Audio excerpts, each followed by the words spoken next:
Owner Myvi Gen 3 lah ni kena ready sikit dah. Sebab cooling coil model ni lately memang banyak sangat aku jumpa dah start leaking. Dia bukan bocor terus habis gas, dia makan slow sampai aircon makin lama makin kurang sejuk. Macam kes ni, owner datang mengadu makin hari makin kurang sejuk. Lagi satu, bila on aircon ada bau masam sikit. Malam dengan pagi okey lagi, tapi bila tengah hari memang tak rasa sejuk langsung. Kalau korang ada simptom macam ni, sebenarnya tu tanda aircon korang tengah ada masalah dah. Kebiasaannya bila jadi macam ni, sistem gas memang tengah ada kebocoran. Gas tu tak hilang terus, dia drop sikit-sikit sampai performance terus jatuh. Bila aku check gas, memang confirm dah drop hampir 50%. Patutlah siang tak sejuk.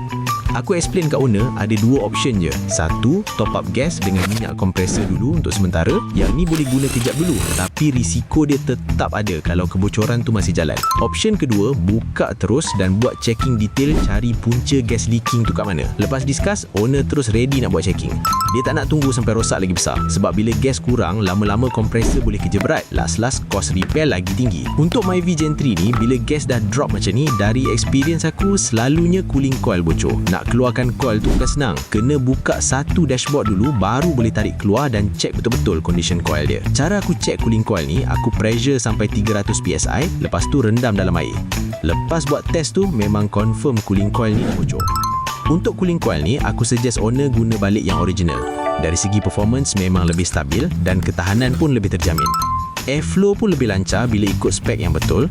Bila semua komponen ngam, kompresor bekerja dalam keadaan yang lebih efisien dan keseluruhan sistem jadi lebih seimbang. Part dalam dashboard ni bukan selalu kita buka. Jadi bila dah buat, aku prefer siapkan dengan betul supaya sistem jalan smooth dan tak ada isu kemudian hari. Untuk Myvi ni memang ada beberapa kes cooling coil leaking bila usia kereta dah masuk beberapa tahun penggunaan. Faktor penggunaan harian dan cuaca panas memang boleh memberi kesan pada komponen dalam sistem aircon. Sebab tu bila mula ada tanda gas berkurang atau kurang sejuk, terutamanya waktu tengah hari, elok buat pemeriksaan awal dulu.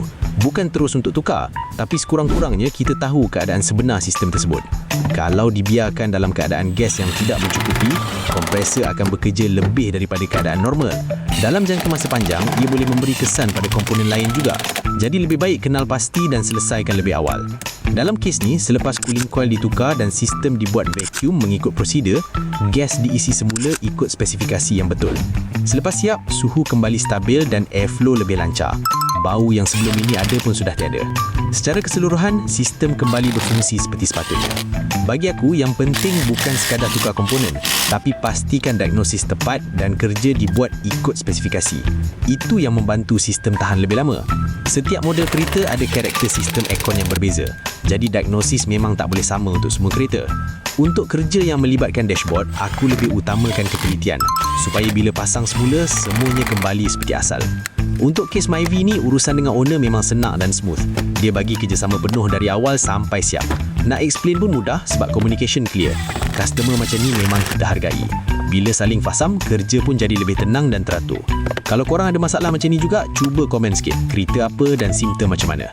InsyaAllah aku akan reply dan share pandangan ikut pengalaman yang ada.